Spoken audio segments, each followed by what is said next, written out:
आज Doubtnut app download करें। Doubtnut पर अपने सभी गणित, रसायन विज्ञान, भौतिक विज्ञान और जीव विज्ञान के डाउट्स का करो सफाया। बस प्रश्न की फोटो खींचो, एक ही प्रश्न को क्रॉप करो और तुरंत वीडियो सोल्यूशन पाओ। अभी डाउनलोड करें।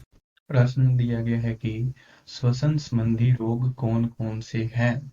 तो हमें सबसे पहले जो श्वसन से संबंधित रोग होते हैं उनके नाम बताने हैं और उनमें से किन्हीं तीन रोगों का संक्षिप्त में वर्णन करना है। तो श्वसन संबंधी रोग, जब शरीर में श्वसनांग या श्वसन लेने में या श्वसन से संबंधित कार्य करने में किसी प्रकार की असामान्यताएं हो जाती है तो इन्हें कहते हैं श्वसन संबंधी रोग। यहाँ पर हमें सभी श्वसन संबंधी रोगों के बारे में पूछा गया है। ठीक है, तो सबसे पहले हम इनको लाइन से लिखते हैं। पहला हम यहाँ पर लिख सकते हैं हाइपोक्सिया। ठीक है, हाइपोक्सिया। दूसरा हम यहाँ पर लिख सकते हैं सफोकेशन। अब सामान्यताएं हो सकती है ये सफोकेशन। तीसरा हम यहाँ पर लिख सकते हैं जुकाम। ठीक है, चौथा हम यहाँ पर लिख सकते हैं एम्फाइसीमा या वातस्फीति या फिर एम्फाइसीमा। ठीक है, पांचवा हम यहाँ पर लिख सकते हैं दमा, अस्थमा, ब्रोंकाइटिस या अस्थमा। छठा हम यहाँ पर लिख सकते हैं ब्रोंकाइटिस, ब्रोंकाइटिस। अस्थमा और ब्रोंकाइटिस में अलग अलग लक्षण पाए जा सकते हैं। फिर लिख सकते हैं न्यूमोनिया। फिर हम लिख सकते हैं फेफड़ों का कैंसर, फेफड़ों का कैंसर। फिर जो हम लिख सकते हैं यहाँ पर ट्यूबरकुलोसिस या टीबी या क्षय रोग, या फिर इसको लिखते हैं ट्यूबरकुलोसिस, कुलोसिस।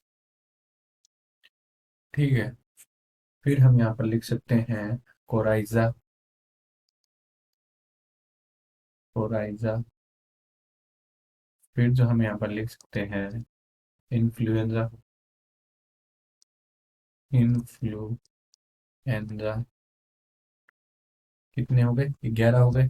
12वां हम यहाँ पर, या मुख्य रूप से अलग ही इसको अलग, श्वसन रोग तो है ये 12वां जो है, परंतु इसमें भी कई रोगों की श्रेणियां आ जाती है जिनको हम कहते हैं व्यावसायिक रोग, व्यावसायिक रोग। ठीक है, इसमें क्या होता है, व्यवसाय से संबंधित जो है रोग उत्पन्न हो जाते हैं।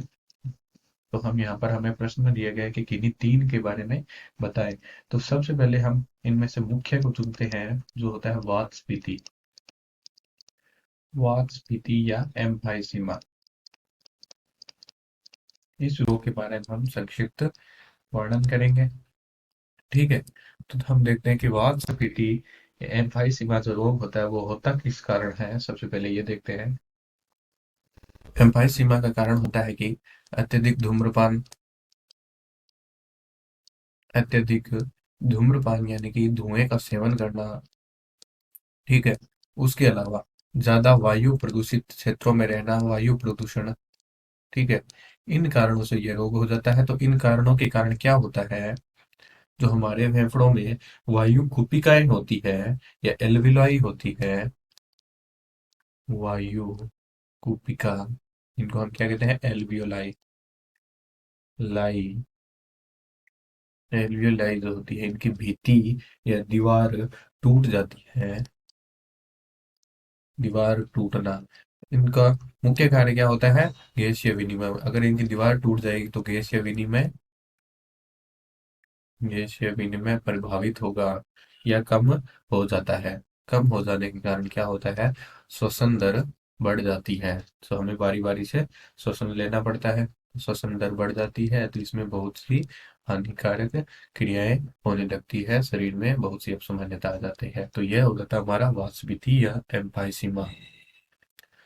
दूसरा जो हम रोग देखेंगे यहाँ पर वो देखेंगे ब्रोंकाइटिस, या फिर श्वसनी का जो स्रोत होता है ब्रोंकाइटिस, ठीक है।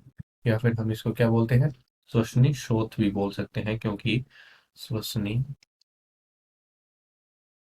शोथ, क्योंकि यहाँ पर जो श्वसनी होती है, श्वसनी, उसमें सूजन आ जाती है। क्या आ जाती है? स्थायी सूजन आ जाती है। स्थायी सूजन यानी कि जो लगातार रहने वाली सूजन होती है, तो ब्रोंकाइटिस के परिणाम स्वरूप स्थायी सूजन आ जाती है। इसके कारण क्या होता है कि जो है फेफड़ों में कफ बनने लगता है, कफ उत्पन्न हो जाता है, जो कि थूक के साथ बाहर आता है, ठीक है। स्थायी सूजन हो जाती है। इसी के साथ साथ इसमें एक और प्रॉब्लम हो जाती है जिसे हम कहते हैं डिस्पनिया। डिस्पनिया डिस्पनिया में क्या होता है कि रुधिर में ऑक्सीजन की कमी हो जाती है। रुधिर में ऑक्सीजन की कमी, रुधिर में ऑक्सीजन की कमी हो जाने के कारण ऊतकों तक भी, हमारे जो शरीर के ऊतक होते हैं जो विभिन्न कार्य करते हैं, वहां तक भी ऑक्सीजन पूर्णतः पहुंच नहीं पाती, जिस कारण शरीर में CO2 के सांद्रण में वृद्धि हो जाती है। CO2 सांद्रता वृद्धि हो जाती है, ठीक है। तो इस कारण जो रोगी होता है ब्रोंकाइटिस का, उसमें क्या होता है, विभिन्न प्रॉब्लम्स या हानिकारक क्रियाएं, जैसे थकान आ जाता है, कुपोषण आ जाता है, ठीक है। और इस रोगी में श्वसन में कठिनाई, सांस लेने में कठिनाई होती है, क्योंकि जो है रुधिर में ऑक्सीजन की मात्रा बहुत कम होती है। तो इस प्रकार ये हमारा ब्रोंकाइटिस हो जाता है। अगला हम मुख्य जो है देखते हैं, जिसमें हम देख सकते हैं क्या, हम देखते हैं व्यावसायिक रोग, जो कि अपनी ही एक कैटेगरी होती है व्यावसायिक रोगों की। व्यावसायिक व्यावसायिक रोग, व्यावसायिक रोग क्या हो सकते हैं?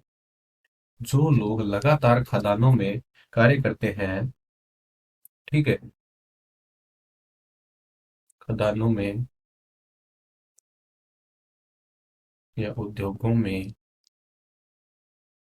काम करने वाले व्यक्तियों में होता है। काम करने वाले व्यक्ति में इस प्रकार के रोग होते हैं, ठीक है। इसी कारण इनको व्यावसायिक रोग भी कहा जाता है। तो इनका कारण क्या हो जाता है कि लगातार वहाँ की जो धूल होती है, हानिकारक गैस होती है और रसायन होती है, उनके संपर्क में रहने के कारण इस प्रकार के रोग हो जाते हैं। और इसमें भी जो मुख्य उदाहरण होते हैं, उदाहरण व्यावसायिक रोगों के, वो कौन से हो सकते हैं? सिलिकोसिस, सिलिकोसिस और एस्बेस्टोसिस। ये दोनों ही रोग जो होते हैं, सिलिका और एस्बेस्टोस नामक जो तत्व होते हैं, उनकी खदानों में काम करने वाले लोगों में होते हैं। इनकी खदानों में काम करने के कारण मजदूर लंबे समय तक इनके संपर्क में रहते हैं, जिस कारण इनमें लगातार ये जो कण होते हैं, ये आते जाते रहते हैं फेफड़ों में। तो इस कारण क्या होता है, इनमें ये रोग हो जाते हैं।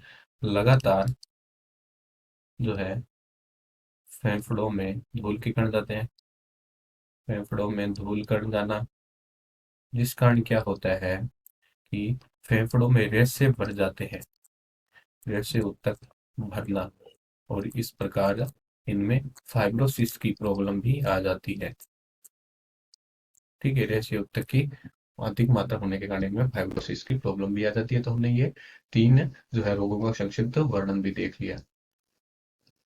कक्षा 6वीं से 12वीं से लेकर नीट, IIT, JEE वो एडवांस के लेवल तक 1 करोड़ से ज्यादा छात्रों का भरोसा।